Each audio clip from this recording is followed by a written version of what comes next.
DbD's Blood Moon event has returned, making this the perfect time to grind prestige levels on your survivors and killers, especially as the event goes on and the incentive goes up. We've got some pretty sweet new cosmetics, the return of last year's selection, and the Bloodshot Eye offering actually works now, meaning it isn't going to be kill switched for the whole event. The main attraction though? The blood pedestal things were removed, and in their place, Behavior is experimenting with a new way to work on generators after years of sitting in one place for 90 seconds simulator.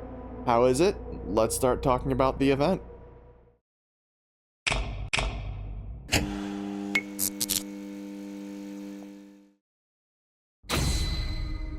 Now that the intro's over, I'm just gonna come out and say it now since literally everyone's talking about it right now and I feel no different. This iteration of the Blood Moon event is a complete failure, and I'm unsure how this got past testing. Oh wait, trick question, they probably didn't test it. I don't want to dwell too much on the negativity since I want to focus more positively about the game, so I'm going to go over what I like about this iteration first before I go into the laundry list of problems. Don't worry, this won't take long. Firstly, I really like the new method of repairing the new generators. We've all grown accustomed to sitting in one place and holding M1 for over a minute to extend the game, so I very much enjoy having to look for a resource somewhere on the map and acquiring it before I can start making progress in the match. Maybe it's just new toy syndrome affecting me right now, but I find the new gens a lot more interesting and interactive compared to the current ones. Additionally, the blood point gains are really solid in this event due to the universal multiplier that gets increased the more the community engages with the event mechanics.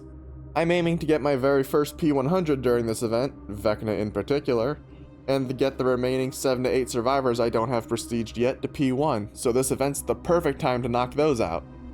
As stated in the intro, the cosmetics brought to the event look stellar, especially the Tori and Houndmaster cosmetics alongside that new Singularity weapon.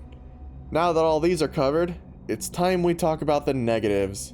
And buckle up, it's gonna get a bit wild. The main problem of the Blood Moon event is also the blood generators being terribly designed in terms of game balance. While I do enjoy the fetch quest system they offer, they fail at pretty much everything else. 4 of these things replace regular generators in the trial, and survivors still need to repair 5 to get the gates ready. Keep this in mind.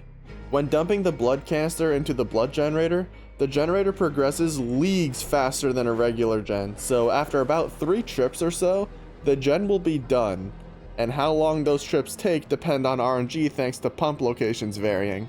However, the catch to this that makes this go from bad to worse is that the gen regression and gen blocking perks do not affect blood generators, and thanks to the majority of the gens being these blood gens, every single gen slowdown and blocking perk is basically useless in this mode. This wouldn't be the complete end of the world if just these were affected, but every single non-gen defense perk that involves a generator in any way will not work with the blood gens. Some popular examples here I'm going to list off are Brutal Strength when used on blood gens, Nowhere to Hide when used on blood gens, Fire Up, Coup de Grace, Dragon's Grip, Unforeseen, Gearhead, batteries included, and so much more listed on this screen here.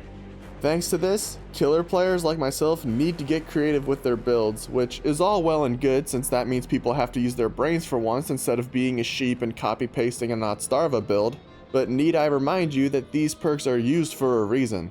The only way to slow blood gens down is through kicking them normally and applying the 5% regression, but even this is extremely unreliable as survivors can remove the regression even faster thanks to how fast the blood gens progress. And due to all this, killers are basically forced into running mainly aura reading perks, anti-heal perks, bamboozle, and endgame perks in order to make chases end and provide slowdown through healing and exit gates instead. Speaking of killers, there's also killer powers that do not work on the blood gens.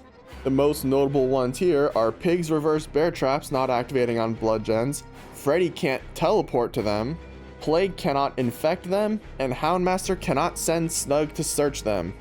You might still be able to get away with Plague and Houndmaster on this mode since their powers can still infect and hinder survivors in other ways, but Freddy and especially Pig are near unplayable or at the very least, far weaker in this event. I find this funny since I literally just did a video on this topic.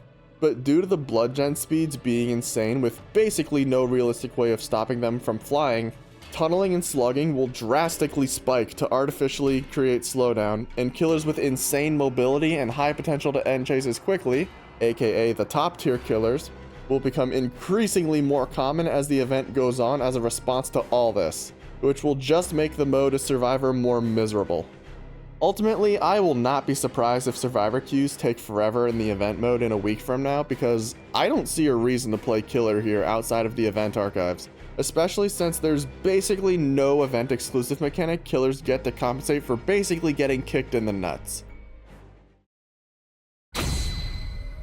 I've been talking about Killer for most of this, since this event is pretty unanimously considered dog shit if you're a Killer player, since there's a ton of Survivor perks that aren't affected by gens.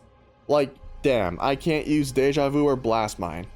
Anyways, here's Windows, Dramaturgy, Finesse, Resurgence, Dead Hard, Sprint Burst, Decisive Strike. Before I end this video off, in order to not make this entire video just a rant like everyone else is at the moment, I do want to propose a couple ideas to try and help balance this mode out and make the event worth playing as Killer. First, give killers a better way at dealing with blood generators. I'm okay if we want to do an event with the gen perks on both sides being off limits, but since gen perks are way more impactful on Killer than Survivor, killers need a better way to deal with blood gens better, since a 5% kick that's easily fixable and still triggers the anti-gen kick system is barely doing anything. An idea I had for this is to increase the kick penalty for blood gens specifically to around 15 to 20%, somewhere in that range. That way the kick is more impactful and can better help with how fast blood gens can get done. Plus, look at these fucking things, you can break these no problem. Alternatively, killers could get the ability to damage blood pumps and make them leak out the blood they contain, requiring survivors to fix it before filling their canister up with whatever blood's left over. This leads into another point I want to make. Secondly, killers need a better event exclusive interaction. This event is pretty cool as Survivor due to the gameplay shift of fetch questing, but it's basically unchanged as Killer, and just about no one leaves canisters on the ground for killers to interact with, effectively making this interaction worthless. Being able to damage the pumps could reward more blood points, while also adding something new to the Killer role that's exclusive to the event. Lastly, Killer powers need to work on blood gens. Come on, do I really need to explain this? This is a no-brainer, as some killers are borderline unplayable in this mode. So yeah, those are my thoughts on the event. It just feels really unfinished, and while I really like the blood gens themselves as a concept, they absolutely need tweaking and fine-tuning if they ever want to bring this to the main mode to shake up generators, as they are extremely miserable to deal with if you're playing Killer, since there's quite literally nothing you can do about them unless you kill everyone faster than they can fly with Nurse and Blight, or you're facing bad survivors. Normally I'd be promoting the playlist now and asking what you all think of the event in the comments below. Have a nice day.